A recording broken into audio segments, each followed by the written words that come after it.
থানাৰ অন্তৰ্গত খনামুখ অঞ্চলত গোপাল ছেত্ৰীদেৱৰ ঘৰত তেওঁৰ ঘৰত বোলে এটা সাপ সোমাইছে। চাওঁ ভিতৰত কি সাপ আছে, তাৰপিছত আমি ৰেস্কিউ কৰি আছোঁ।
চকৰি ভেটি হয়।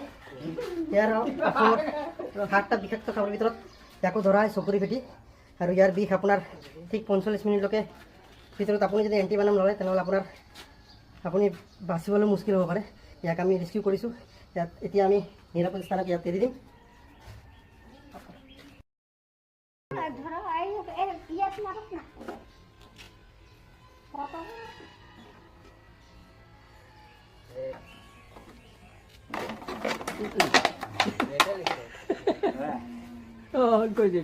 আমি এতিয়া ৰেস্কিউ কৰিম। এইটোক ৰেস্কিউ কৰা হৈছে ইতিমধ্যে। এতিয়া আমি নিৰাপদ স্থানত এৰি দিম। আজি ৰেস্কিউ কৰি অনা দুটা সাপ, এটা ইণ্ডিয়ান ৰেড স্নেক আৰু আপোনাৰ এটা মনোক্লেট কোব্ৰা আমি এতিয়া এৰি দিব গৈ আছোঁ। প্ৰথমতে আমি ৰেড স্নেকটোক এৰি দিম।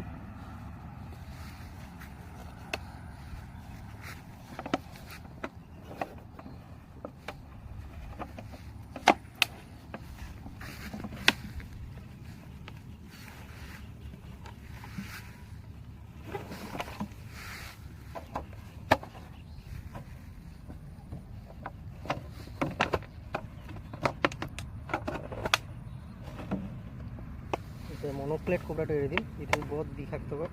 এইটো ঘৰৰ বাৰীৰ পৰা যিমান দূৰত থাকিব মানে ভাল আমাৰ কাৰণে।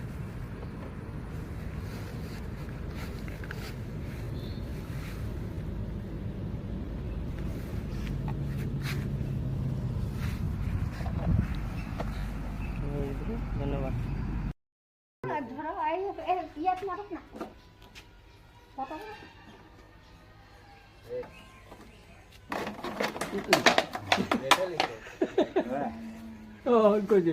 আমি এতিয়া ৰেস্কিউ কৰিম। এইটোক ৰেস্কিউ কৰা হৈছে ইতিমধ্যে। এতিয়া আমি নিৰাপদ স্থানত এৰি দিম।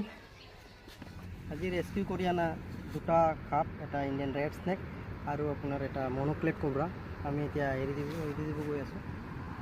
প্ৰথমতে আমি ৰেড স্নেকটোক এৰি দিম।